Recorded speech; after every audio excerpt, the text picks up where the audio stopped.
श्री शिवाय नमस्तुभ्यम हर हर महादेव। नमस्कार प्रिय भक्तजनों, आज मैं लेकर आई इस वीडियो में कार्तिक के महीने में जो सोमवार का व्रत पड़े, जो प्रदोष पड़े, जो शिवरात्रि पड़े, किए जाने वाले कुछ विशेष उपाय हैं। गुरुजी की कथाओं से लिए गए उपाय हैं। गुरुजी ने कहा कि जीवन में बहुत अधिक तकलीफ है, जिंदगी कष्ट भरा है, जीवन कष्ट भरा है। उसके लिए शिव आराधना कार्तिक महीने में थोड़ी सी भी कर लेते हैं। श्रवण कार्तिक महीने मतलब कार्तिक महीने की पूर्णिमा से लेकर पूर्णिमा के बीच में जो सोमवार पड़े, प्रदोष पड़े, शिवरात्रि पड़े, प्रयास करना। अगर बहुत कष्ट की ज़िंदगी चल रही है, शिवरात्रि प्रदोष जितने भी सोमवार पड़ रहे हैं कार्तिक में 4-5 सोमवार तो आ ही जाते हैं। उसमें आपको एक बेलपत्र अशोक सुंदरी वाले स्थान पर और एक समी पत्र देवादिदेव महादेव के ऊपर जो 2 जगह अवश्य चढ़ाए। महीने में जितने भी सोमवार पड़ते हैं, प्रदोष पड़ते हैं, मासिक शिवरात्रि पड़ते हैं, इस तरह से आपको ये उपाय करना है। बेलपत्र कहाँ चढ़ाना है? बेलपत्र माता अशोक सुंदरी वाले स्थान पर चढ़ाना है। जो शिवलिंग में माता अशोक सुंदरी का स्थान होता है वहाँ पर चढ़ाना है।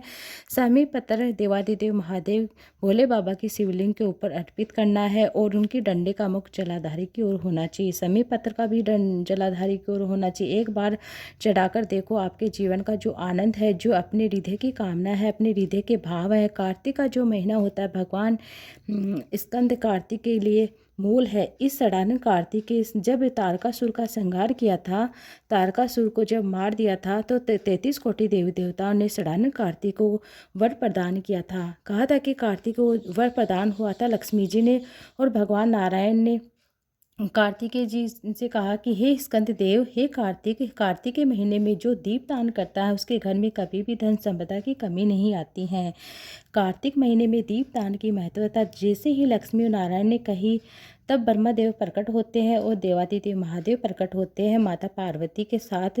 ब्रह्मा जी प्रकट होते हैं माता ब्रह्माणी के साथ। उन्होंने वर प्रदान किया कि सड़ानन कार्तिक भूलवश भी अगर कोई बेलपत्र और समी पत्र ये दोनों एक साथ अपनी बहन अशोक सुंदरी और पिता देवादिदेव महादेव को समी पत्र जो अर्पित कर देता है उसके जीवन में कितना भी कष्ट हो, कितना भी दुख भरा जीवन चल रहा हो, रोजगार नहीं चला, तो वह उसे मतलब दूर कर ही देता है। जैसे कि उसका कष्ट भरा जीवन चल रहा है तो वह दूर होता है, धन की प्राप्ति होती है, कुबेर का भंडार शिव भर ही देते हैं। जो बेलपत्र है आप समर्पित करेंगे माता अशोक सुंदरी के स्थान पर, और जो समी पत्र है वह देवादिदेव महादेव भोले बाबा की शिवलिंग के ऊपर आपको अर्पित करना है। एक चीज़ का आपको स्मरण करना है कि जब आप माता अशोक सुंदरी के स्थान पर बेलपत्र चढ़ाए तो ये डंडी का जो मुख होता है, ये महादेव के जो खाली स्थान होता है, खाली जगह होती है, उस ओर होना चाहिए। समी पत्र की जो डंडी का मुख होता है, इसी की ओर, जिस ओर तुमने बेलपत्र चढ़ाया उसी की ओर समी पत्र भी डंडी का मुख उसी तरह ओर होना चाहिए। आप बेलपत्र की डंडी का मुख रख रहे हैं, उसी ओर समी पत्र की डंडी का मुख रखना है, उसी ओर आपको देवादिदेव महादेव भोले बाबा की शिवलिंग पर चढ़ाना है। माँ जगजननी माता पार्वती, माँ जगदम्बा, श्री ब्रह्मदेव ब्रह्माणी नंद और सड़ानन कार्तिकों को वर प्रदान करते हैं। संसार में 2 चीज़ 2 लोगों से नहीं पूछनी चाहिए। पूरे संसार की 2 चीज़ें जो लोगों से नहीं पूछी जाती हैं, गुरुजी ने बहुत काफ़ी बार 1-2 बार बताया है। एक स्त्री से उसकी आयु नहीं पूछी जाती है, और दूसरी महिला से उसकी उम्र नहीं पूछी जाती है। स्त्री से आयु नहीं पूछी जाती है, पुरुष से उसकी आय नहीं पूछी जाती है। स्त्री से आयु नहीं पूछनी चाहिए, पुरुष से आयु नहीं पुरुष से आय नहीं पूछनी चाहिए। क्योंकि स्त्री से आयु इसलिए नहीं पूछी क्योंकि स्त्री अपने लिए नहीं जीती है, दूसरों के लिए जीती है। पुरुष अपने लिए नहीं कमाता, दूसरों के लिए कमाता है। इसलिए इन दोनों से कभी भी उनकी मतलब ये 2 चीज़ें नहीं पूछनी। कार्तिक का महीना प्रारंभ हो गया है 18 अक्टूबर से कार्तिक पूर्णिमा तक चलेगा। और आपको एक उपाय करना है। जैसे कि आपको लग रहा है कि मेरा कष्ट भरा जीवन चल रहा है, मेरी मतलब परेशानियां बदल ही नहीं रहे हैं, मेरी दिशा नहीं बदल रही है, मेरे घर में कुछ ना कुछ रोग दोष बना रहता है, दुकान बदल कर देख ली, व्यापार बदल कर देख रहा नहीं चल रहा है, तो आपको यह उपाय करना है। तुमने घर का फर्नीचर बदल कर देख लिया, सब कुछ बदल कर देख लिया, एक महीना आप शरद पूर्णिमा से लेकर कार्तिक पूर्णिमा तक आप नियम बना लीजिए। एक चावल का दाना देवादिदेव महादेव भोले बाबा की शिवलिंग पर आपको अर्पित करना है। केवल एक चावल का दाना अर्थात माता सुख सुंदरी का जो स्थान होता है, सबसे पहले आपको क्या करना है, 1 लोटा जल आपको शिवलिंग के ऊपर अर्पित कर देना। उसके बाद आपको 1 चावल का दाना माता सुख सुंदरी वाले स्थान पर आप 1 महीना भर चढ़ा के देखिए। 1 चावल का दाना जो पूर्ण होना चाहिए, कैसे भी खंडित नहीं होना चाहिए। माता सुख सुंदरी के स्थान पर बस 1 चावल का दाना आपको चढ़ाना है। नियम आपको बना लेना है। शिव मंदिर जाते हो तो आप लोग कौन कौन, गुरु जी ने कहा कि कौन कौन जाते हैं, जो भी जाते हैं उन्हें ये उपाय ज़रूर करना चाहिए। ज़रा इस तरह से जो उपाय करते हैं देवादिदेव महादेव भोले बाबा उसका हाथ पकड़ ही लेते हैं। आपको क्या करना है, भगवान शंकर के मंदिर में जाते हो तो बहुत अच्छी बात है। शिव के मंदिर में आप जाते हो तो बहुत अच्छी बात है। नहीं जाते हो तो आपको जाना चाहिए। किसी के मतलब इस तरह से गुरुजी ने बताया आपको क्या करना है। शरद पूर्णिमा जो गई है, शरद पूर्णिमा से कार्तिक पूर्णिमा तक के बीच में आपको नियम बना लेना है। आपको खुद पता चल जाएगा, देवादिदेव महादेव भोले बाबा आपका हाथ पकड़ ही लेते हैं। आपको मतलब सुख की अनुभूति होती है। 1 चावल का दाना समर्पित करने मात्र से आपको शंकर भगवान का सबसे पहले जल अर्पित करना। उसके बाद माता सुख सुंदरी के स्थान पर आपको चावल का दाना आपको, जैसे कि आप मंदिर जा रहे हैं, कहीं पर भी जा रहे हैं, जैसे मंदिर मिल जाता है पल्लू में, आप 1 चावल का दाना बांध के ले जा सकते हैं। आप जहाँ भी शिव मंदिर मिलता है, शिवलिंग का मंदिर, शिवलिंग मिलता है विराजमान होता है, वहाँ पर यह कर सकते हैं। आप दुकान जा रहे हैं, व्यापार मतलब आपने बदल कर देख लिया, आपने सब कुछ बदल कर देख लिया, आपकी दशा ठीक नहीं, आपको ऐसे लग रहा है मेरी दशा नहीं बदल रही है, तो आपको यह उपाय ज़रूर करके देखना है। श्री शिवाय नमस्तुभ्यम। हर हर महादेव।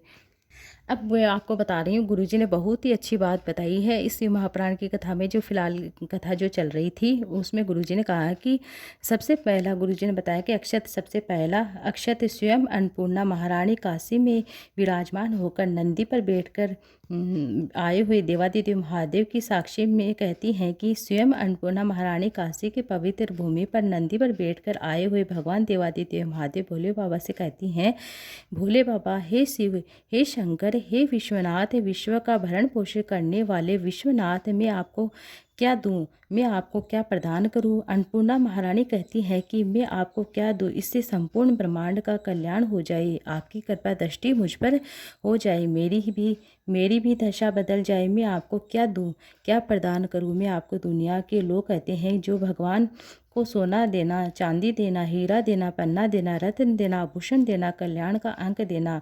अन्नपूर्णा जी कहती हैं कि मुझे क्या प्रदान। भगवान शंकर मुस्कुराते हुए कहते हैं कि अन्नपूर्णा, केवल 1 अक्षत तुम मुझे देती हो तो मैं तुम्हें तेरी दशा ही बदल सकता हूँ, तेरी दिशा भी बदल सकता हूँ। मुझे अन्नपूर्णा माता के स्वरूप में पुजवा भी सकता, तुझे अन्नपूर्णा माता के रूप में पुजवा भी सकता हूँ। 1 अक्षत का दाना तिलक लगाते हैं तब लगाया जाता है। जैसे कि कोई भी पवित्र कार्य होता है उसमें तिलक अवश्य, तिलक लगाते हैं, उसमें तिलक लगाते हैं, जब भी चावल का प्रयोग अवश्य किया जाता है। शुभ घड़ी जो भी कार्य होता है, इस तरह से गुरुजी ने बहुत ही अच्छा प्रसंग कहा कि गुरुजी ने कहा कि आज अगर मैंने आज पूजन करी है, आराधना करी है, यज्ञ करा, अनुष्ठान करा, देवी की प्राण प्रतिष्ठा करी है, मैंने कोई हवन करा है, पंडित जी ने तिलक लगाया, चावल लगाया। चावल का मतलब होता है बार बार जजमान बनना, जजमान बना रहने, ऐसी कृपया मेरे ऊपर करना भगवान, ऐसी कृपा मुझ पर भी करना। बारंबार कथा करता रहूं, बारंबार ये करता रहूं, बारंबार अनुष्ठान करता रहूं। अक्षत का मतलब पुनरावृत्ति, बारंबार। जो सनातन धर्म में किसी के मरने के बाद 10 दिन तक मस्तक पर तिलक लगता है, लेकिन चावल नहीं लगाया जाता। शुभ कार्य में ही चावल का प्रयोग किया जाता है। तो आप यह चावल का दाना देवादिदेव महादेव भोले बाबा की शिवलिंग पर जरूर चढ़ाइए। अक्षत 1 बेलपत्र और 1 लोटा जल हमारी ज़िंदगी कैसे बदल देता है। गुरुजी ने कहा है कि 1 अक्षत, 1 बेलपत्र, 1 लोटा जल हमारी ज़िंदगी की सार्थकता है। कि शिव महापुराण की कथा कहती है, शरद पूर्णिमा से लेकर कार्तिक पूर्णिमा तक 1 चावल का दाना माता सुख सुंदरी के स्थान पर आपको अर्पित करना है। सुख सुंदरी का स्थान शिवलिंग पर है। जो मोटी सी लाइन होती है बीच में, वह माता सुख सुंदरी का स्थान हो, तो वहाँ पर अर्पित करना है। इस तरह से ये उपाय कर लेना। बहुत ही सरल सा, आसान सा उपाय है, इसमें कुछ नहीं लगना, केवल 1 चावल का दाना ही आपको अर्पित करना है। अब बढ़ते हैं अगले उपाय की ओर। शिव महापुराण की कथा कहती है, शरीर में अगर रोग हो गया है, शरीर में कैसा भी बड़ा रोग हो गया, अगर रोग हो गया है तो कैसी भी बीमारी हो गई है शरीर के अंदर, वह निकल ही नहीं, तो आपको क्या करना है। शिव महापुराण की कथा कहती हैं आपको हफ्ते में प्रयास करना है कि एक बार एक चावल का दाना, एक सफ़ेद पुष्प, थोड़ी सी भस्म लेकर देवादिदेव महादेव भोले बाबा के शिवलिंग पर जरूर अर्पित करें। गुलाल, अगर आप भस्म नहीं है आपके पास तो गुलाल के साथ, अबीर के साथ आप इस तरह से देवादिदेव महादेव भोले बाबा की पूजा में अर्पित कर सकते हैं। सफ़ेद अबीर और सफ़ेद पुष्प और अक्षत का दाना आपको अर्पित करना है। रोग ग्रसित कोई भी व्यक्ति हैं, आपको यह हफ्ते में एक बार जरूर करके देखना, आपको लाभ जरूर देखने को मिलेगा। चावल का दाना, एक पुष्प, सफ़ेद पुष्प और अबीर, इस तरह से आपको यह उपाय कर लेना है। मेरे द्वारा बताई गई जानकारी में कोई भी संशय है, क्वेश्चन है तो आप कमेंट बॉक्स के जरिए पूछ सकते हैं। श्री शिवाय नमस्तुभ्यम। हर हर महादेव।